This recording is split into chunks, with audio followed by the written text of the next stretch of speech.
Init na, init. Ang dumi na ng bag niya, oh. Ayan, nakauwi na pala kami, guys. And nag-aaral muna kami ngayon. In fairness, maganda yung angulo, oh. In fairness, may na-discover akong nagkaroon kami ng problema. Kaya, wala akong masyadong vlog. Sa likod ng camera, guys, ang daming nagagarap sa buhay ko.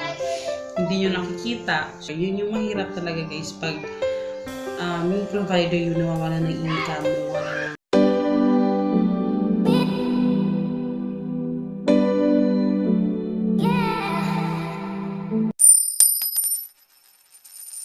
Good morning guys. Today is June 19, 2019. Today is Wednesday. And palis na si Hagrid. Nagalat na yung kusina namin kasi maglinis naman tayo ngayon. Ayan, first time niyang, say hi. First time niyang PE uniform. Kasi nung last time, holiday yun. Tapos pinalalagyan yung kay Papa na tawas yung kanyang shoes. Sobrang init na, guys. Baka init na, init. Ang dumi na ng bag niya, oh. Ayun na yung aking mag-ama. Kuha mo 20?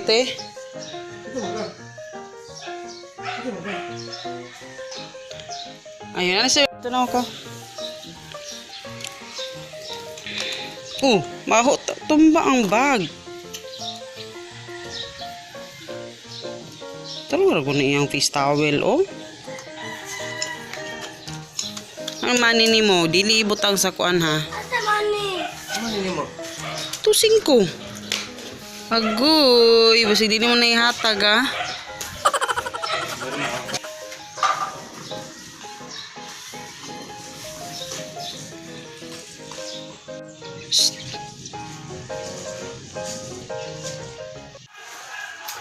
Hello! Ayan, guys. Anong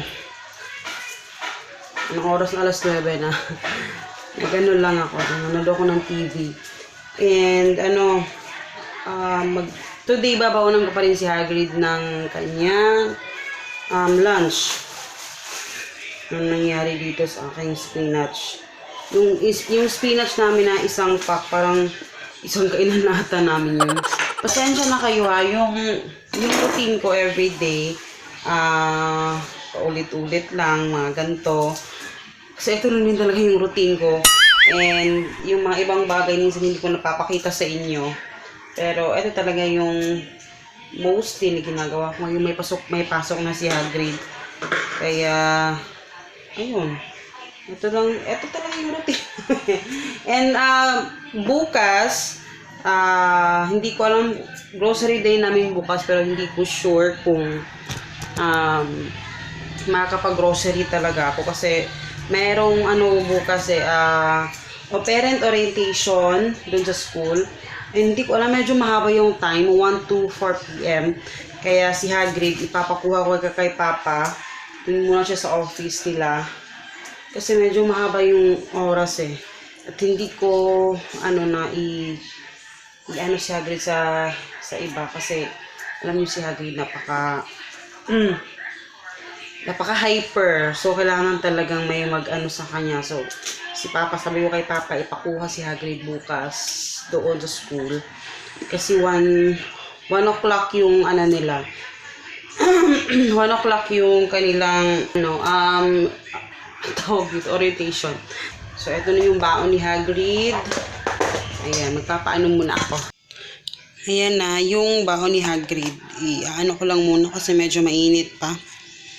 Ayan, yan yung dadalhin ko mamaya. Tapos ito yung akin, sobra. Kain tayo, guys. Ayan, nakauwi na pala kami, guys. And nag-aaral muna kami ngayon. Kasi maya-maya, wala na to.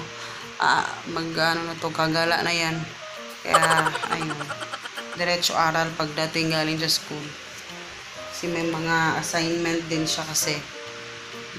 Yan, sulat sa books. Mayroon siyang assignment. Very good. Every tip.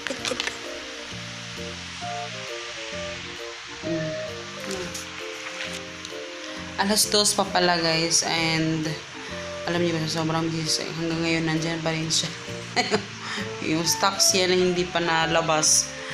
And inantok ko guys. Pero magkakape ako habang tayo nagchichika. Magchichika tayo mamaya. Yun, gagawan ko muna ng bread si Sir. Kasi nagutom si Sir. Nagutom si Sir. And wait lang. Wait.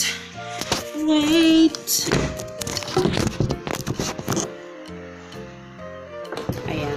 Maganda pala yung... Oh, in fairness, maganda yung angulo, ah. In fairness, may na-discover akong magandang angulo, tapos juice. Very good. Oh, wash your hands na yun. Tapos favorite namin itong mayonnaise. Konti na nga lang eh. Ayun, konti. Marami pa rin siya. Wash your hands na yun. Say hi. Hi guys. Good evening. Good evening. Ay, natulog na ko ganiya. Good afternoon naman, good. Good afternoon. Afternoon.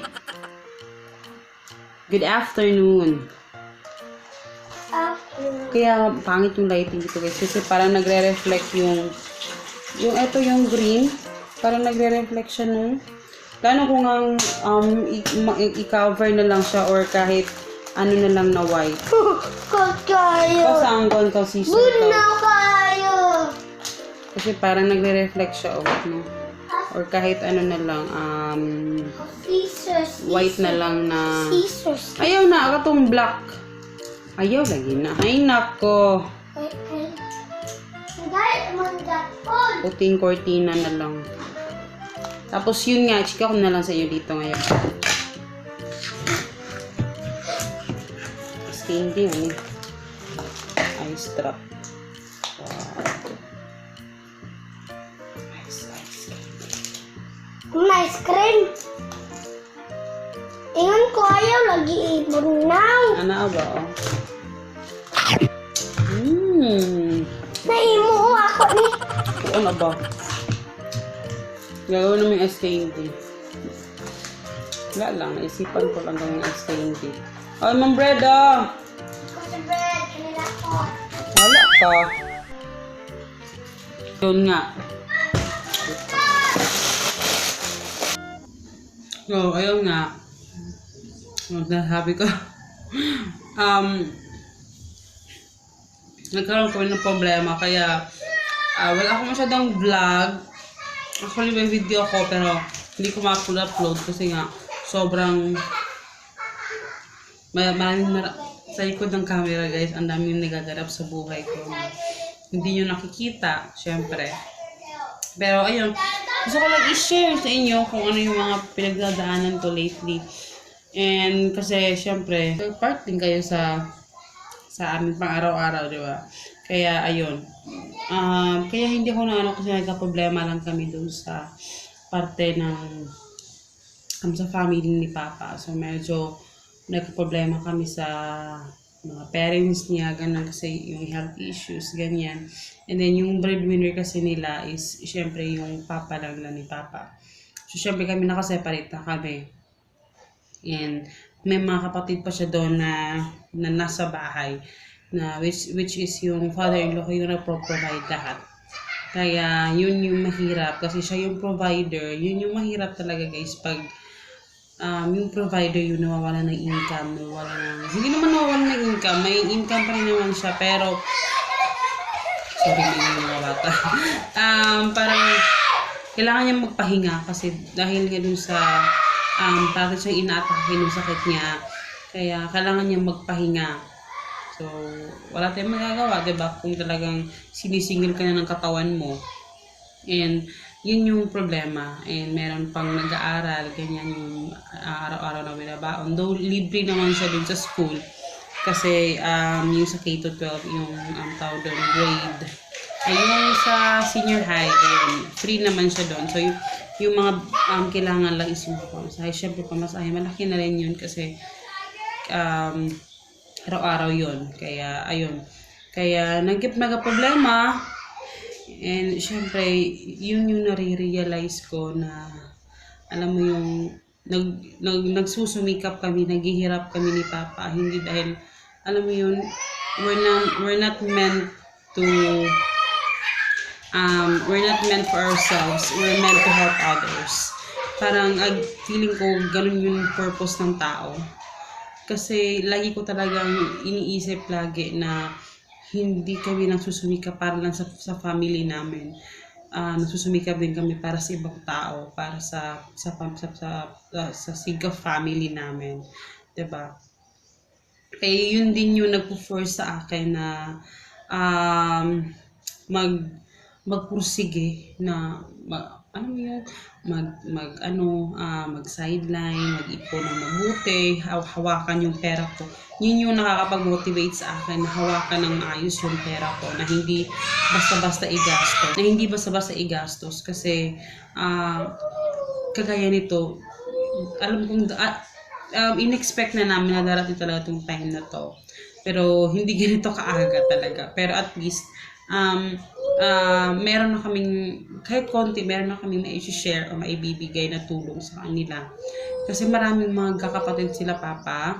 And ang mahirap lang, si Papa yung pinakamatanda. Siya yung talagang, alam mo yun, hindi man siya talagang, siya yung mag-provide sa lahat. Siyempre, hindi naman ako papayag doon. Siyempre, pamilyado din siya. Pero, parang, siya yung inaasahan na, alam mo yung mag-guide dun sa mga kapatid niya. And ako din, parang naging ate at nanay na rin ako ng mga kapatid niya, kasi talagang ako yung nag-guide sa kanila together with Papa. And yung kapatid niya na sunod ni Papa, ayun, halos magkaedad lang din naman kami nung kapatid niya, siya din. So, yun, sabi ko kailangan mag-meeting. Ito yung mahirap kasi, guys, pag walang communication yung magkakapatid. So, talagang dito sa family ni Papa, talagang inano ko talaga na merong communication para walang gulo, ganyan, para alam ng kakapatid kung ano yung mga responsibilities. Kasi, wala tayong choice yung mga parents natin, hindi talaga nila paghahandaan yung pagtandaan nila, yung magkasakit din sila, diba? Kaya, yun yung mahirap. And, mas mahirap pa sa akin kasi yung kami ni Kuya, kami lang dalawa talaga. So, wala kaming ibang aasahan, kundi kami lang dalawa na tutulong kay Mama.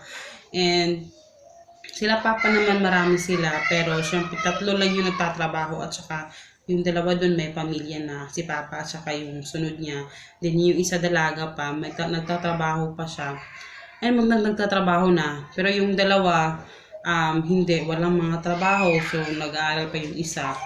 Kaya, mahirap. Kaya sabi ko, kailangan mag-meeting. Dapat alam natin kung sino at kung sino yung mga alam mo yung tulungan, may teamwork. Ako talaga yung nagpo-push kay Papa na gawin yun, na ganito, ganyan. Kasi honestly, mas matured pa ako kay Papa. And yun, siguro mas matured lang talaga mag-isip yung mga babae. Kaya yun yung palagi kong inano kay Papa, na may, tsaka mahal na mahal gabi si Papa. Mahal na mahal talaga yung mga kapatid niya. Yun, doon ako believe talaga sa kanya. Kaya pag sinasabi ni Papa sa akin na na-appreciate niya yung effort ko na mahalin yung family niya, yung pag-iintindi ko, yun yung lang yung sinasabi sa kanya talaga na dahil mahal kita, minamahal ko din yung family mo. Ganun lang talaga yun. Siyempre, kailangan mo, kasi part na sila ng family mo, diba? So, kailangan mo talaga silang mahalin. And, siyempre, kailangan mo tulungan silang umangat. Kasi kung hindi mo sa tutulungan umangat, pati ikaw, madadrag din Parang, ikaw na, madadamay ka. So, diba? Madadamay ka rin kasi hindi mo naman kakayanin, tinan sila na wala silang kinakain. So, dahil wala ka namang maitutulong na pera, kasi ayaw din nating tumulong ng pera na alam mo yun, bibigay ka lang na hindi mo sila tinuturuan kung paano maghanap ng pera. So, ganun yung ginagawa ko sa kanila. Lagi yung sinasabi, kung mag-business kayo, magganito kayo, mag-ipon kayo, ganyan. Yun yung tulong ko sa kanila na talagang tulungan din silang umangat. Hindi lang yung tayo lang yung umaangat sila, di ba? Hindi.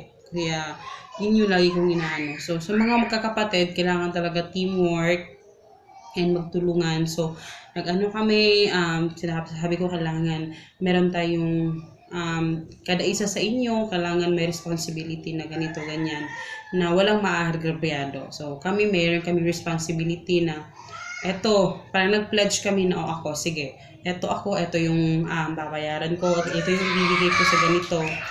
So, parang suporta lang namin sa father ni Papa kasi hindi na niya kaya talagang kailangan niya magpahinga talaga sa ano niya kasi since binata pa siya, dyan na talaga yung ikinabubuhay niya yung pagnenegosyo ng mga babuyan, ganyan. Pero ngayon talaga hindi na niya kinakaya.